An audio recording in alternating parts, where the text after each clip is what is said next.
La Confederación General del Trabajo, la Confederación Argentina de Trabajadores de Transporte vienen realizando distintos encuentros que tienen que ver con el impacto de la inteligencia artificial en el mundo del trabajo, relacionados también con la encíclica del Papa León XIV, Magnificat Humanitas.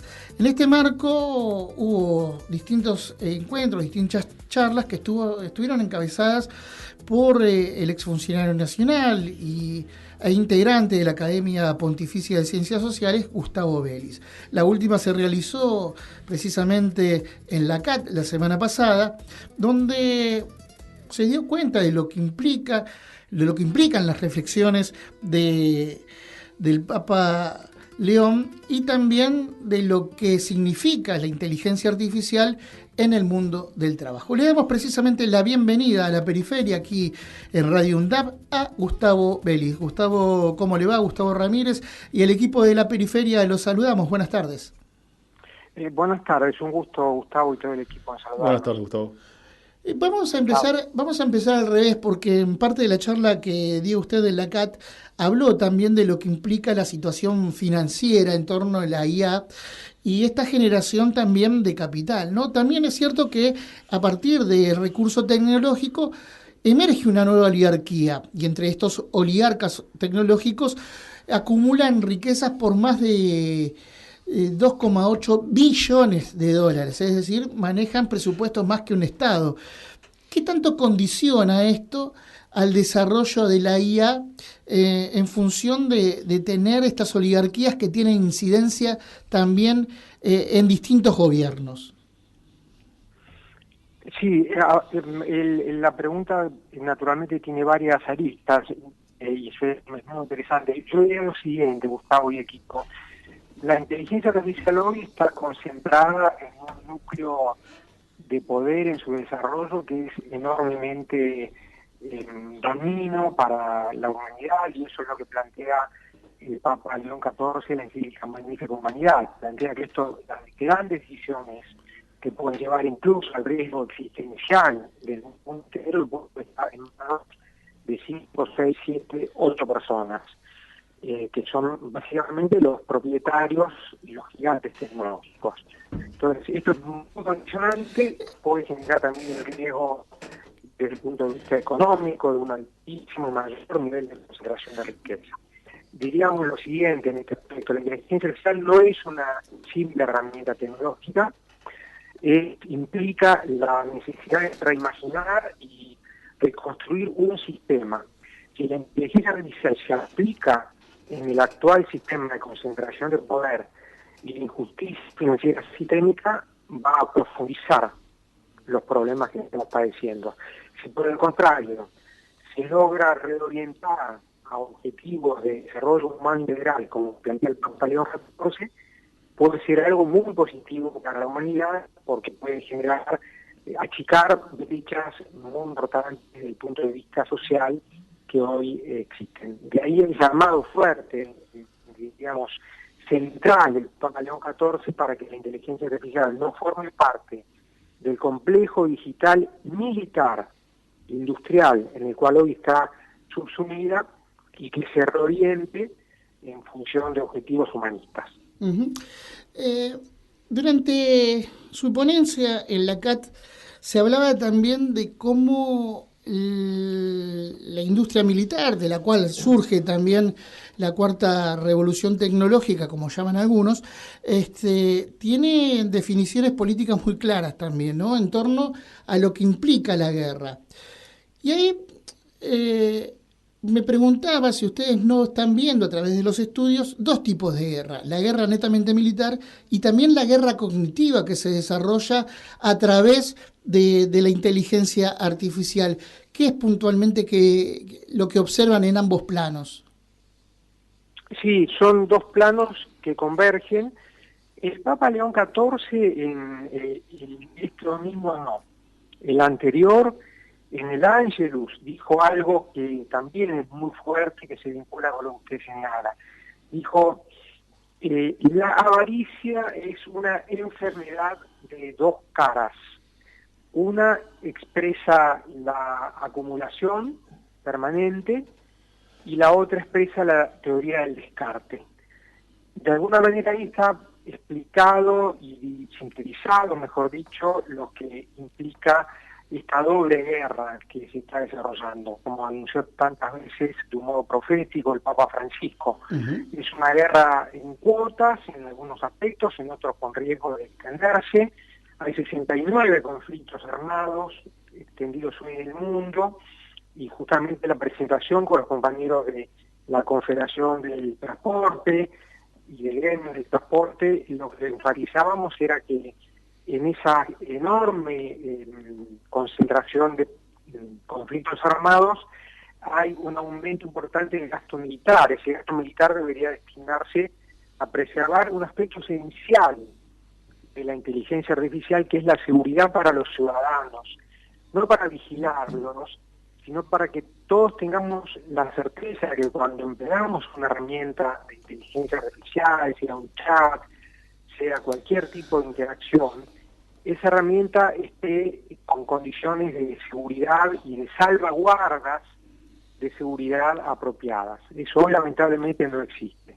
Y eso incluye el segundo elemento de su pregunta, que tiene que ver con la seguridad cognitiva. Nosotros subrayamos en el último encuentro que hicimos en el mes de octubre en la Academia de Ciencias Sociales del Vaticano, reunimos a más de 50 expertos de altísimo nivel de todo el mundo, subrayamos la importancia justamente de la soberanía cognitiva, es decir, la soberanía no solo que tenga en cuenta las tierras, los elementos tangibles, físicos de nuestro continente, América Latina y de todo el mundo, sino también la soberanía de nuestra mente, no esta idea de que no nos invadan con un bombardeo permanente de información que muchas veces es falsa, y a su vez con un desarrollo que hoy llega hasta límites que parecen propios de la ciencia ficción, pero que no lo son. Se está hablando de una telepatía digital, de la introducción de chips en el cerebro, y por eso muchos países, incluso América Latina, México, Chile, están ya introduciendo discusiones legislativas, constitucionales, sobre los neuroderechos, los derechos que tienen que ver justamente con nuestra neurología, con nuestras mentes, la importancia de no ser invadidos literalmente por ese tipo de manipulaciones. Estamos en comunicación con Gustavo Vélez, miembro de la Academia Pontificia de Ciencias Sociales. Gustavo, Martín Tomasini te saluda, ¿cómo estás? Yo estuve Encantado, presente con el sindicato de dragado y balizamiento en la charla que estuviste dando en la CAT. Primero decirte que fue muy ilustrativa y bastante dinámica, que eso beneficia al entendimiento, porque la verdad que en algunas charlas que uno va se vuelve muy pesada y extensa y no se entienden ciertos conceptos. Así que te quería agradecer por eso y nosotros compartimos la idea de la tecnología conveniente, una tecnología humana, ética y para la justicia social. Digo, y yendo al tema que vos venías planteando, creo que en la sociedad hay una creencia que lo irreal es virtual. Y nosotros creemos, yo creo particularmente que la virtualidad es real, no es lo contrario. Sí, y entonces dentro de la virtualidad pasan ciertas cosas que son muy reales, pero uno la ve desde otro punto de vista y descuida estas cuestiones. Y vos decías muy bien y te referías muy bien al tema de que hay que anticiparse a estas cuestiones y no buscar soluciones posteriores. Sí, cómo no. Es así, en mi modesto entender, Gustavo. Esta batalla hay que darla con un nuevo pacto social de características tecnológicas y humanísticas, con una justicia social tecnológica y con una discusión predistributiva, no redistributiva, sino predistributiva. Con esto quiero mencionar lo que también está muy bien señalado en la encíclica Magnífica Humanidad. El Papa León XIV dice que la justicia social debe ser compartida desde el comienzo del diseño de estos nuevos modelos tecnológicos. No puede dejarse para lo último, para los postres, para cuando el daño se produjo o cuando hay que reparar ese daño. Eso implica sobre todo tener muy en cuenta la herramienta que tiene la Argentina, que son las convenciones colectivas. Hay que incorporar a los trabajadores informales a algún modo de negociación también, no solo a los ya formalizados, pero las convenciones colectivas en muchos gremios, en muchas organizaciones sindicales ya están teniendo esta discusión tecnológica que abarca múltiples aspectos, porque puede abarcar elementos que mejoren la condición de higiene y de seguridad laboral para los trabajadores, en otros casos el tiempo, el uso del tiempo laboral, en otros casos puede involucrar también elementos que tengan que ver obviamente con la distribución y participación de las ganancias de estas compañías, y elementos todos que están incluidos ni más ni menos que en el artículo 14 bis de la Constitución Nacional. Son discusiones que desde la Argentina se pueden dar con una conciencia y teniendo en cuenta sobre todo que no podemos ver este fenómeno tecnológico como algo determinístico, es decir, como algo que va a venir inexorablemente a arrasarnos o a terminar con nuestros trabajos. Va a depender mucho de la conciencia social, de la conciencia dirigencial y de la imaginación para generar no solo una actitud defensiva, sino una actitud proactiva que ponga todas estas herramientas tecnológicas al servicio de la justicia social y no en contra de la justicia social. Hay una enorme cantidad de acciones que se pueden llevar adelante y por eso es tan importante acciones como la del otro día, el miércoles. Yo tuve un gran gusto de estar allí en la Confederación de los Compañeros de Transporte, porque lo importante es, sobre todo, antes que nada, generar una gran conciencia en los dirigentes del movimiento obrero para que esto no sea visto como algo que, otra vez, que inexorablemente va a terminar con los empleos, sino que puede generar mejores condiciones. Gustavo, Daniel Capa, ¿cómo te va? Gusto saludarte. Encantado, igualmente, Daniel. Hay un relevamiento que se hizo desde la UBA y desde la Universidad Nacional de Quilmes con respecto a los trabajadores de prensa. Una de las conclusiones de ese trabajo sobre los periodistas marca que casi, si no me quiero equivocar, pero casi el 80% de los periodistas utiliza la inteligencia artificial en sus trabajos de redacción.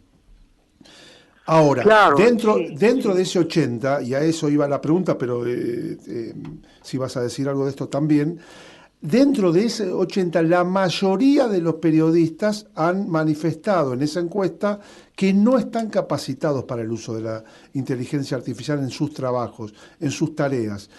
Algo que yo no sé cómo juegan las patronales periodísticas de los medios periodísticos en esto, pero el tema de la capacitación es central, ¿no? Para no quedarse detrás de una tecnología que evidentemente va a avanzar con todo.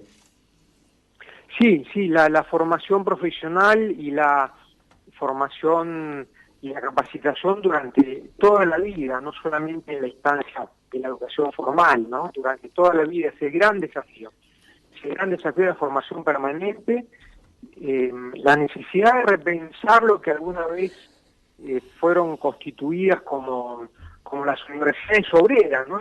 Universidades obreras digitales. Uh-huh. Hay, por supuesto, experiencias muy importantes como las que mencionabas de la Universidad de Quilmes, que fue una de las primeras yo recuerdo que incorporó herramientas digitales para la educación ya hace más de 2 décadas, pero la importancia de la educación permanente en los ámbitos laborales es un nuevo derecho humano universal. Esto también está rescatado fuertemente en la encíclica y en varias manifestaciones, por ejemplo, del Comité Internacional de las Naciones Unidas, que planteó la formación permanente. Y en el caso particular del periodismo, ahí está la clave de la revalorización de los trabajadores de la prensa, porque en el día de hoy uno recibe información y muchas veces el chequeo de si es verdadera, falsa, si no responde a una campaña de manipulación o incluso elaborada por una serie de trolls es clave, y esa certidumbre, esa certeza la tienen que dar los propios trabajadores, las propias personas que están chequeando esos datos o asegurando que el análisis de esos datos responda a una realidad, a una mirada humana y no que esté todo automatizado. Y a su vez, como lo comprobamos todos, la inteligencia artificial bien usada puede ayudar mucho a la tarea periodística, la puede simplificar, de perder tiempo, la puede constituir de una manera más central, pero siempre y cuando otra vez esté el ser humano detrás, ¿no? Como siempre decimos, no que el ser humano se convierta en un producto de la máquina, sino que la máquina está al servicio del ser humano, porque si no invertimos el orden y la armonía natural de las cosas, ¿no?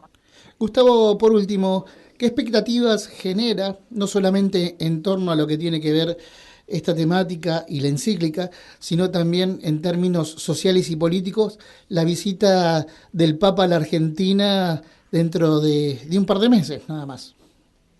Y muchas, creo que estamos todos muy contentos que pueda visitar a la Argentina, porque entre otras cosas va a ser un gran homenaje también al Papa Francisco, que lamentablemente no pudo visitarnos en la última etapa de su existencia. Tenía una gran voluntad de visitar a la Argentina, pero lamentablemente los temas de salud se le impidieron, y creo que el Papa León XIV va a poder dar también un mensaje de gran humanidad, porque la encíclica última que se acaba de publicar no es solamente una encíclica referida a lo técnico de la inteligencia artificial, es un llamado, es una gran constitución social, es un llamado a consolidar elementos sociales muy importantes para la vida de toda la humanidad. Y recordemos además que la primera carta que publica el Papa León XIV de alguna manera es la termina y la completa de una carta inconclusa que había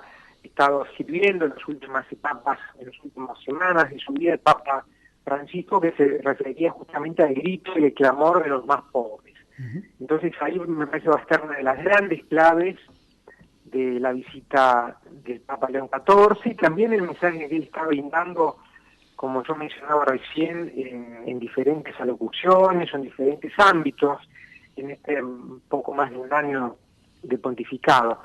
Y lo recordaba hace poquito en una visita que hice al interior, a Salta, donde también hoy día en una alocución que tuve con Córdoba, la imagen del Papa León XIV que mejor lo representa es la imagen recorriendo a lomo de mula los Andes peruanos, ¿no? Es un hombre que ha estado enormemente comprometido durante más de 10 años con la realidad de la pobreza de América Latina, y que además por encima de todo esto es matemático. Es decir, es un licenciado en matemática, con lo cual tiene, me parece a mí, la doble